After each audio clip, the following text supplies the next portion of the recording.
আজকের ভিডিওতে আমরা টার্গেট মাধ্যমিক 2027 ভৌতবিজ্ঞানের গোরাবাজার আইসি ইনস্টিটিউশন মুর্শিদাবাদ এই পেজের বড় প্রশ্নগুলোর উত্তর নিয়ে আলোচনা করব। দেখো 3.1-এর প্রথম প্রশ্নটা দেখো, উত্তপ্ত কিউপ্রিক অক্সাইডের উপর দিয়ে অ্যামোনিয়া গ্যাস চালনা করলে কি হবে সমীকরণ সহ লেখো। তাহলে দেখো, কালো রঙের উত্তপ্ত কিউপ্রিক অক্সাইড এর উপর দিয়ে অ্যামোনিয়া গ্যাস চালনা করলে অ্যামোনিয়া কিউপ্রিক অক্সাইডকে বিজারিত করে লাল বর্ণের ধাতব কপার উৎপন্ন করে এবং নিজে জারিত হয়ে নাইট্রোজেনে পরিণত হয়। তাহলে এই প্রশ্নের উত্তরগুলো যখন কোনো বিক্রিয়ার সমীকরণ সহ লিখতে দেবে তখন একেবারে পুরো ডিটেলসে লিখতে হবে, কার বর্ণ কীরকম ছিল, সেটা বিক্রিয়ার পর জারিত হলো না বিজারিত হলো, বিজারিত হয়ে কোনো বিশেষ বর্ণের গ্যাস উৎপন্ন হলো, বিশেষ গন্ধের গ্যাস উৎপন্ন হলো, বা বর্ণের কি পরিবর্তন হলো, এগুলো সব মেনশন করতে হয়। দেখো, আমরা এখানে বলেছি কালো রঙের কিউপ্রিক অক্সাইড ছিল, তার উপর অ্যামোনিয়া চালনা করার ফলে অ্যামোনিয়া কিউপ্রিক অক্সাইডকে বিজারিত করে লাল রঙের ধাতব কপার উৎপন্ন করলো, আর অ্যামোনিয়া নিজে জারিত হয়ে নাইট্রোজেনে পরিণত হলো। তারপরে এবারে পুরো সমিত সমীকরণটা আমাদের দিতে হবে। 3CuO প্লাস 2NH3 সমান 3Cu plus N2 plus 3H2O।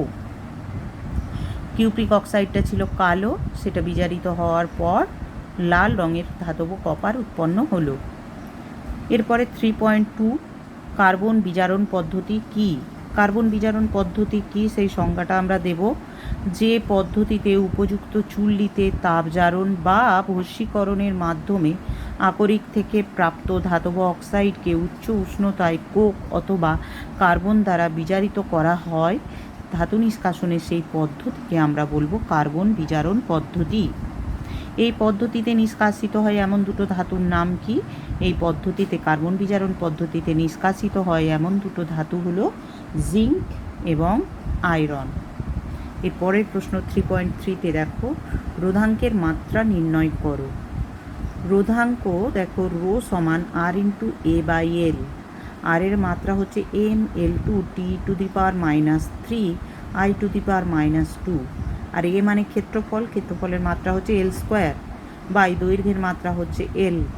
তাহলে দেখো, L আর L² একটা L কেটে একটা L থাকবে, একটা L এই L² সাথে গুণ হয়ে L⁻³ হবে।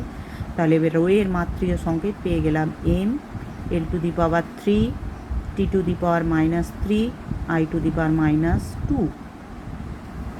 এই 3.3-র অথবার প্রশ্নটা দেখো, CFL অপেক্ষা এলইডি ব্যবহারের 3টি সুবিধা লেখো। আমরা CFL অপেক্ষা এলইডির অনেক সুবিধা জানি, তার মধ্যে 3টে আমি এখানে লিখেছি। দেখো, এলইডি বাতির গড় জীবনকাল CFL বাতির গড় জীবনকাল অপেক্ষা অনেক বেশি, তার কারণে এলইডি বাতি অনেক দিন চলে CFL-এর থেকে। এলইডি বাল্ব সুইচ দেওয়ার সঙ্গে সঙ্গে জ্বলে ওঠে, CFL সুইচ দেওয়ার সঙ্গে সঙ্গে জ্বলে ওঠে না। CFL-এ পারদজনিত দূষণ থাকে, কিন্তু এলইডিতে পারদজনিত দূষণ থাকে না। এরপরে দেখো 3 নম্বরের প্রশ্নগুলো। 4.1-এ দেখো, 50 গ্রাম HgO-কে উত্তপ্ত করলে যে পরিমাণ O2 প্রাপ্ত হয় সেই ওজনের O2 পেতে হলে কত গ্রাম KClO3-কে উত্তপ্ত করতে হবে। Hg এখানে তোমাদের এখানে ভুল দেওয়া আছে, এটা হবে Hg = 200, তার কারণ আমরা জানি Hgর পারমাণবিক ভর হচ্ছে 200 আর K এর হচ্ছে 39 দেওয়া আছে বইতে। তাহলে দেখো, 2 × Hgর পারমাণবিক ভর হচ্ছে 200 প্লাস অক্সিজেনের পারমাণবিক ভর হচ্ছে 16। তাহলে আমাদের প্রথম কাজটা হবে কি? আমাদের প্রথম কাজ হবে Hgওর এই বিক্রিয়াটা লেখা। HgO ভেঙে গিয়ে উৎপন্ন হবে Hg + O2, ব্যালেন্স করলাম 2 দিলাম, তাহলে এখানে দুটো Hg, এখানে দুটো Hg হলো, দুটো অক্সিজেন ব্যালেন্স হয়ে গেল। তাহলে এবারে এখানে HgO থেকে আমরা কি পাচ্ছি? অক্সিজেন পাচ্ছি। তাহলে আমরা যেটা থেকে যেটা পাবো তার ভরগুলো লিখে নেব।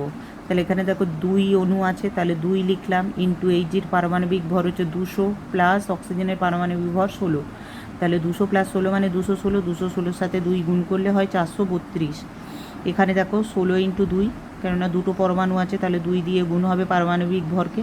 16 × 2 মানে 32 গ্রাম। তাহলে আমরা দেখতে পাচ্ছি 432 গ্রাম এইচজিও থেকে এই O2 উৎপন্ন হয় কত, 32 গ্রাম। 432 গ্রাম এইচজিও থেকে O2 পাচ্ছি কত, 32 গ্রাম। তাহলে আমি কত গ্রাম এইচজিও উৎপন্ন করেছি, 50 গ্রাম। তাহলে এ থেকে উত্তপ্ত করলে কত O2 পাই সেটা বের করে নেবো উইকিং নিয়ম করে। তাহলে 432 গ্রাম এইচজিও থেকে O2 উৎপন্ন হয় 32 গ্রাম। 1 গ্রাম এইচজিও থেকে O2 উৎপন্ন হয় 32/432 গ্রাম। 50 গ্রাম এইচজিও থেকে O2 উৎপন্ন হয় 32 × 50/432। আমরা ক্যালকুলেশন করে বের করলাম 3.70 গ্রাম। তাহলে 50 গ্রাম এইচজিও থেকে আমরা অক্সিজেন পেলাম 3.70 গ্রাম। এবার আমার অঙ্কটাতে কি বলা ছিল, যে O2টা পেয়েছি সেই ওজনের O2টা পেতে হলে কত KClO3কে উত্তপ্ত করতে হবে। তাহলে KClO3 বিক্রিয়াটা লিখব। তাহলে দেখো 2KClO3 = 2KCl + 3O2। তাহলে দেখো KClO3কে উত্তপ্ত করলে আমরা অক্সিজেন গ্যাস পাচ্ছি। তাহলে 2 × K এর পারমাণবিক ভর হচ্ছে 39 + Cl এর পারমাণবিক ভর হচ্ছে 35.5, অক্সিজেন হচ্ছে 16 × 3টে পরমাণু আছে 16 × 3। এখানে দেখো 3 O2 মানে 16 × 2।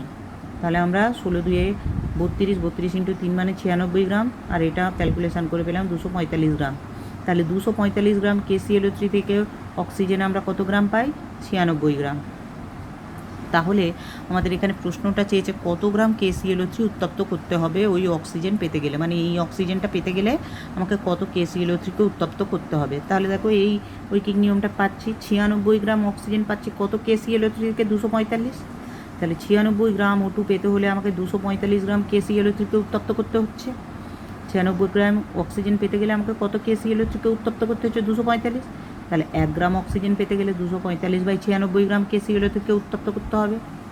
আর এই 3.70 গ্রাম O2 পেতে গেলে 245 × 3.70/96 এত গ্রাম KClO3কে উত্তপ্ত করতে হবে। কাটাকাটি করে আমার উত্তর বেরোবে 9.44। তাহলে এটাই হলো উত্তর, 9.44 গ্রাম KClO3কে উত্তপ্ত করব। এর পরের অঙ্কটা দেখো, অথবাতে 4.5 গ্রাম জলকে সোডিয়াম ধাতুর সাথে বিক্রিয়া করালে এনটিপিতে কত ml H2 গ্যাস উৎপন্ন হয়। তাহলে সোডিয়ামের সাথে জলের বিক্রিয়া করাবো। সোডিয়ামের সাথে জলের বিক্রিয়া করলে সোডিয়াম হাইড্রক্সাইড উৎপন্ন হয় এবং হাইড্রোজেন গ্যাস উৎপন্ন হয়। তাহলে ব্যালেন্স করি, দুটো এনে এখানে দুটো এনে বসালাম। এখানে দেখো দুটো হাইড্রোজেন আর এই দুটো হাইড্রোজেন, 4টে হাইড্রোজেন। তাহলে এখানে সামনে 2 বসাবো, তাহলে 2 2 4টে হাইড্রোজেন হয়ে গেল। দেখো দুটো অক্সিজেন, এখানে দেখো দুটো অক্সিজেন, ব্যালেন্স হয়ে গেল। তাহলে দেখো এত গ্রাম জলকে বিক্রিয়া করালে কত হাইড্রোজেন উৎপন্ন হয়, কত ml, কত আয়তনের হাইড্রোজেন উৎপন্ন হয় সেটা চেয়েছি। তাহলে জলের পরিমাণ আর হাইড্রোজেনের পরিমাণটা আমরা বের করব। তাহলে এখানে জল কত, 2 × হাইড্রোজেন 1 × 2 + 16, তাহলে কত হলো 18। 18 × 2 মানে 36। এবার দেখো এখানে 1 মোল হাইড্রোজেন উৎপন্ন হয়েছে। 1 মোল হাইড্রোজেন মানে এনটিপিতে আয়তন কত, 22.4 লিটার। 22.4 লিটার মানে 22,400 ml। তাহলে 36 গ্রাম জল সোডিয়ামের সাথে বিক্রিয়া করে এনটিপিতে 22,400 ml H2 উৎপন্ন করে। তাহলে এত গ্রাম জল সোডিয়ামের সাথে বিক্রিয়া করে কত উৎপন্ন করবে ওই ঠিক নিয়ম করে বের করে নেব। তাহলে 36 গ্রাম জল এত H2 উৎপন্ন করে, 1 গ্রাম জল 22,400/36 ml H2 উৎপন্ন করে। আর 4.5 গ্রাম জল সোডিয়ামের সাথে বিক্রিয়া করে 22,400 × 4.5/36 ক্যালকুলেশন করে পাবো 2,800 ml H2 উৎপন্ন হয়।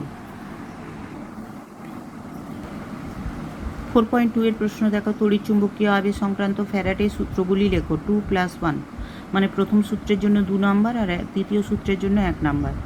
ফ্যারাডের প্রথম সূত্র কি, কোনো বদ্ধকুণ্ডলীর সঙ্গে জড়িত চৌম্বক প্রবাহের পরিবর্তন হলে ওই কুণ্ডলীতে তড়িৎচালক বল আবিষ্ট হয় এবং চৌম্বক প্রবাহের পরিবর্তন যতক্ষণ স্থায়ী হয় আবিষ্ট তড়িৎচালক বলও ততক্ষণ বর্তমান থাকে।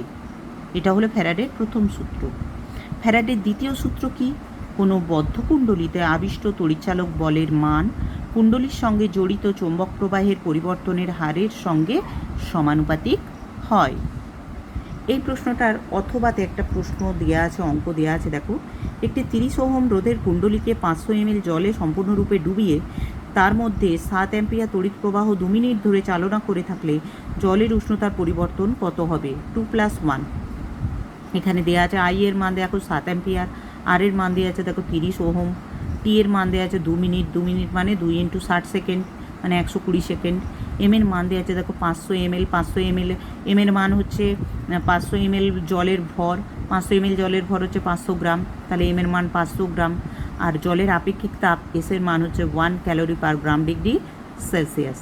আমরা জানি যে কারেন্ট পাঠালে তাপ উৎপন্ন হয়, তড়িৎ প্রবাহে তাপীয় ফলে আমরা পড়েছি যে কোনো পরিবাহীর মধ্য দিয়ে আমরা যদি তড়িৎ প্রবাহ চালনা করি তাপ উৎপন্ন হয়।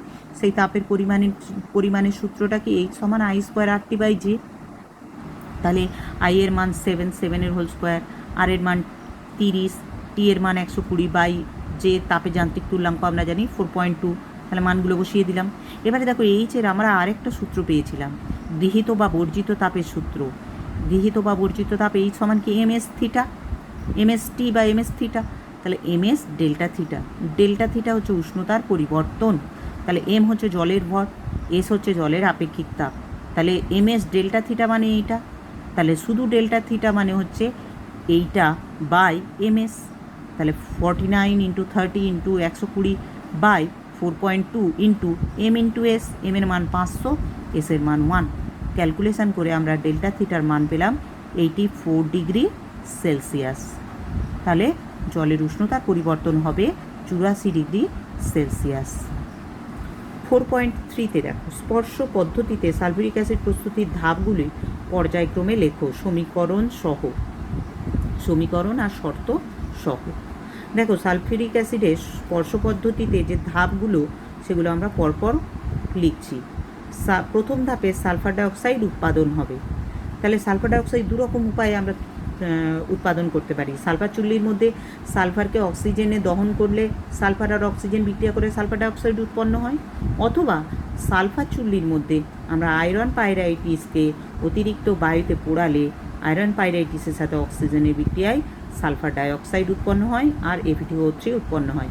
তাহলে এই প্রক্রিয়ায় আমরা সালফার ডাইঅক্সাইড উৎপন্ন করতে পারলাম। তাহলে বিক্রিয়াটা ব্যালেন্স করে দিলাম, 4ApS2 + 11O2 = 2Fe2O3 + 8SO2। দেখো 4টে আয়রন, এখানে দেখো 2 2 4টে আয়রন, 4 2 8টা সালফার, এখানে দেখো সালফারের সামনে 8 দিয়েছি, 8টা সালফার হয়ে গেল। এখানে দেখো 11 2 22টা অক্সিজেন, এখানে দেখো 2 3 6টা অক্সিজেন, 8 2 16টা অক্সিজেন, 16 আর 6 যোগ করলে 22, তাহলে টোটাল 22টা অক্সিজেন হয়ে গেল ডান পক্ষ। এবারে যে সালফার ডাইঅক্সাইডটা পেলাম আমরা, এই সালফার ডাইঅক্সাইডের সেকেন্ড ধাপে জারণ ঘটাবো। তাহলে উৎপন্ন সালফার ডাইঅক্সাইড ও অতিরিক্ত বায়ুর মিশ্রণকে ধুলোবালি ও জলীয় বাষ্প থেকে সম্পূর্ণরূপে মুক্ত করার পর বিশুদ্ধ ও শুষ্ক গ্যাস মিশ্রণকে আমরা 450 ডিগ্রি সেন্টিগ্রেড উষ্ণতায় উত্তপ্ত ভ্যানাডিয়াম পেন্টঅক্সাইড V2O5 এর ওপর দিয়ে যদি চালনা করি, সালফার ডাইঅক্সাইড বায়ুর অক্সিজেন দ্বারা জারিত হয়ে সালফার ট্রাইঅক্সাইড উৎপন্ন করে।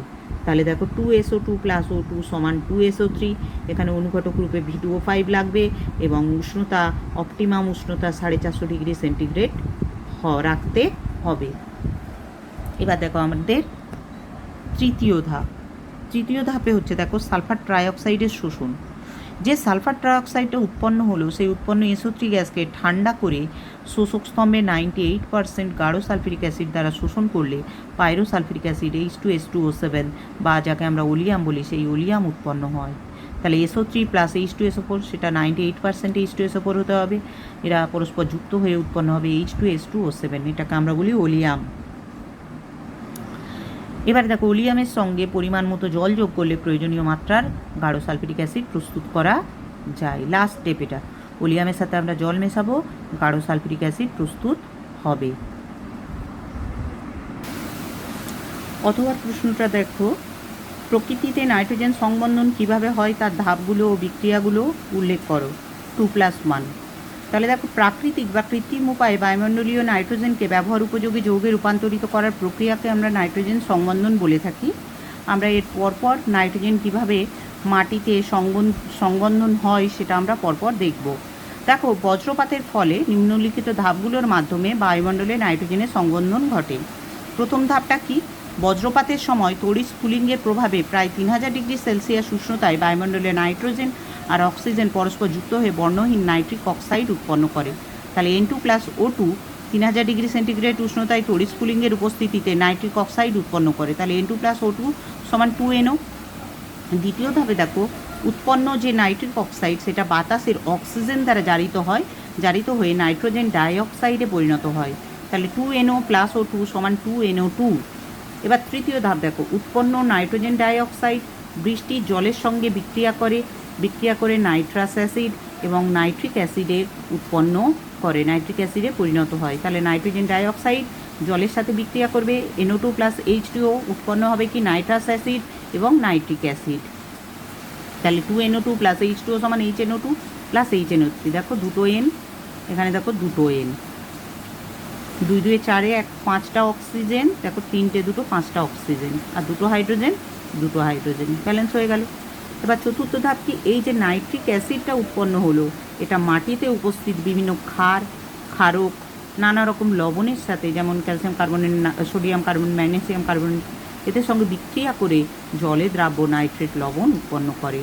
এইভাবে নাইট্রোজেন কিন্তু প্রকৃতিতে সংবন্ধন ঘটে। 4.4 প্রশ্নটা দেখো, তড়িৎ প্রবাহের সঙ্গে তাপ প্রবাহের তুল্যতার ধারণা ব্যবহার করে তাপীয় রোধের রাশিমালা প্রতিষ্ঠা করো। দেখো কে তড়িৎ তাপ পরিবাহিতাঙ্ক যদি কে হয়, এরকম কোনো কঠিন পদার্থের দৈর্ঘ্য ডি নিলাম, প্রস্থচ্ছেদের ক্ষেত্রফল এ নিলাম। তোমরা এলও নিতে পারো পদার্থের দৈর্ঘ্য, কোনো অসুবিধা নেই। আমি এখানে ডি লিখেছি ওই জন্য ডি বলছি, তোমরা এল নিলেও নিতে পারো, কোনো অসুবিধা নেই। তাহলে কে তাপ পরিবাহিতাঙ্কযুক্ত কোনো কঠিন পদার্থের দৈর্ঘ্য ডি, প্রস্থচ্ছেদের ক্ষেত্রফল এ, সমান্তরাল পৃষ্ঠ দুটোর উষ্ণতা θ1 আর θ2 হলে, যেখানে θ2টা বেশি, θ2 উষ্ণতাটা বেশি θ1 থেকে, তাহলে θ2 গ্রেটার দ্যান θ1।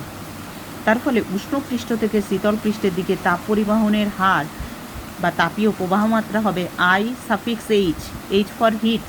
তাহলে এটা বোঝাচ্ছে তাপীয় প্রবাহ মাত্রা। তাহলে তাপীয় প্রবাহ মাত্রা মানে একক সময়ে কতটা তাপ পরিবাহিত হবে সেটা, অর্থাৎ Q/T।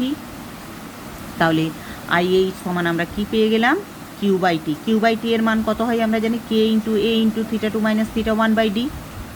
তাহলে এই Kটাকে নিচে নিয়ে চলে এলে D/K হয়ে যাবে।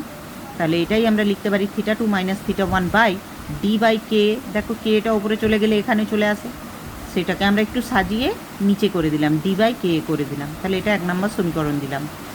এবারে যদি এ প্রস্থচ্ছেদ আর ডি বেধের কোনো তড়িৎ পরিবাহী হতো, সেই পরিবাহী দুই প্রান্তের বিভব পার্থক্য যদি V2 - V1 হতো, আর পরিবাহী রোধ যদি R হতো, তাহলে ওই পরিবাহীর মধ্য দিয়ে তড়িৎ প্রবাহ মাত্রা কত হতো?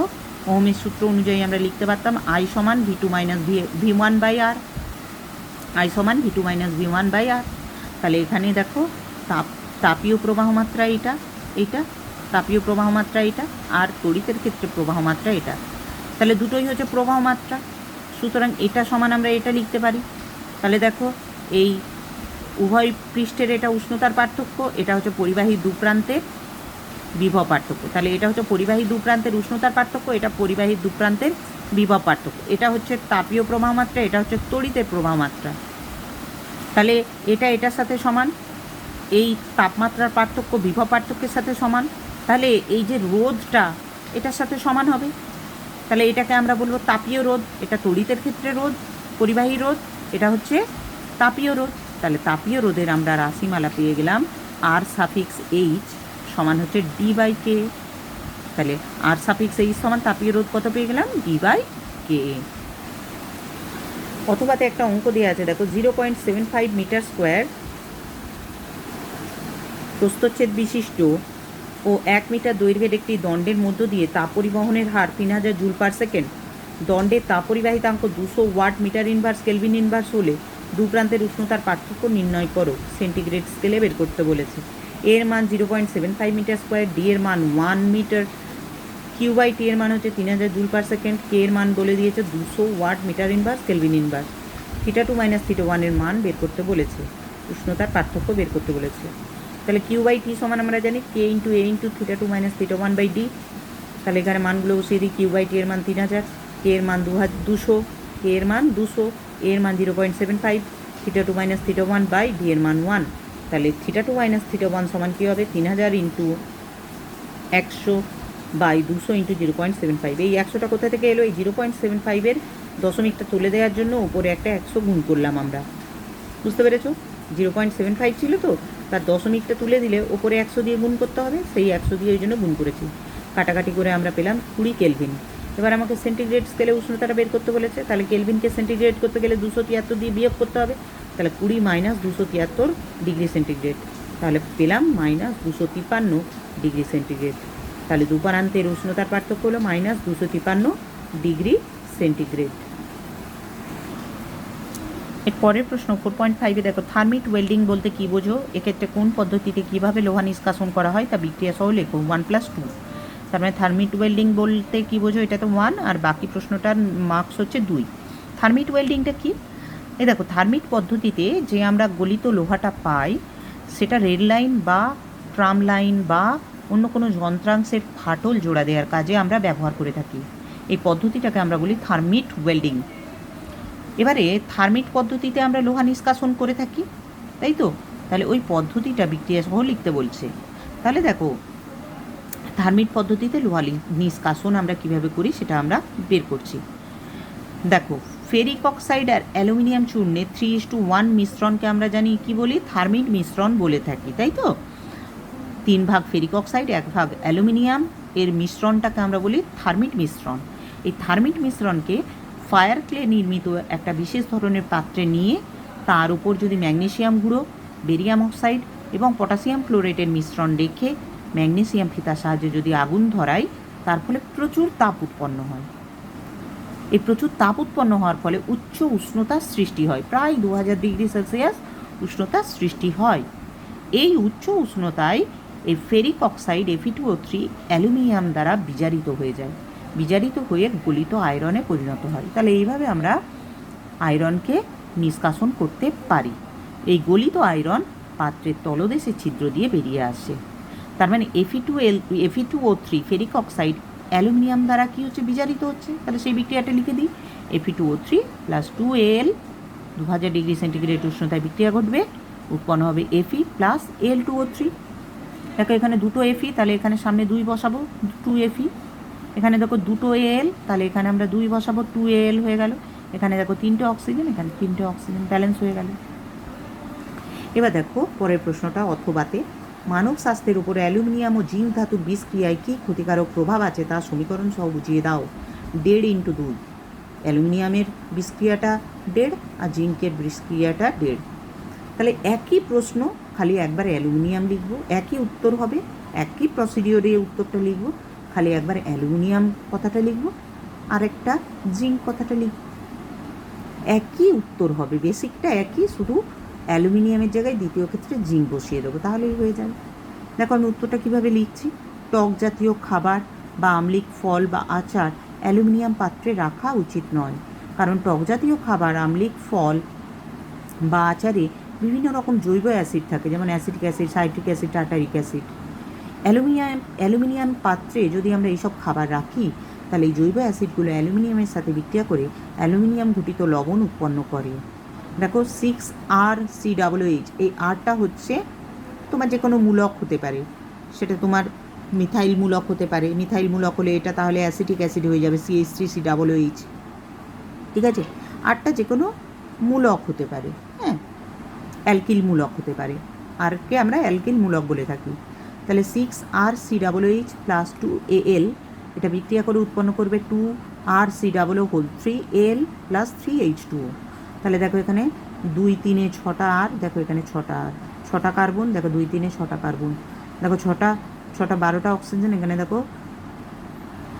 2 3 6 6টা অক্সিজেন, আবার 6টা অক্সিজেন, মানে 12টা অক্সিজেন, দুটো অ্যালুমিনিয়াম, দেখো দুটো অ্যালুমিনিয়াম, আর দেখো 6টা হাইড্রোজেন, এখানে দেখো 3 2 6টা হাইড্রোজেন, ব্যালেন্স হয়ে গেল।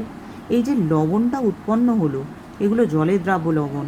এই লবণগুলো খুব বিষাক্ত এবং খাদ্যের মাধ্যমে এগুলো আমাদের শরীরে প্রবেশ করলে শরীরে বিষক্রিয়া সৃষ্টি হয়, তার ফলে মানুষের কিন্তু স্বাস্থ্যের অনেক ক্ষতি হয়। এই সেম উত্তর লিখব, শুধু অ্যালুমিনিয়ামের জায়গায় আমরা জিঙ্ক কথাটা যুক্ত করে দেবো। এখানে অ্যালুমিনিয়ামের জায়গায় আমরা জিঙ্ক লিখে দেবো, Zn লিখে দেবো।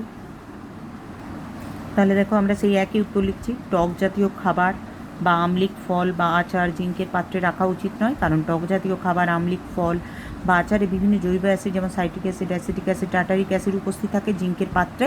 এইসব খাবার রাখলে জৈব অ্যাসিডগুলো জিঙ্কের সাথে ধীরে ধীরে বিক্রিয়া করে জিঙ্ক ঘটিত লবণ উৎপন্ন করে। আমি বললাম আগেরটাতে অ্যালুমিনিয়াম লিখেছি, এটাতে জিঙ্ক লিখে দেবো, তাহলেই হয়ে যাবে।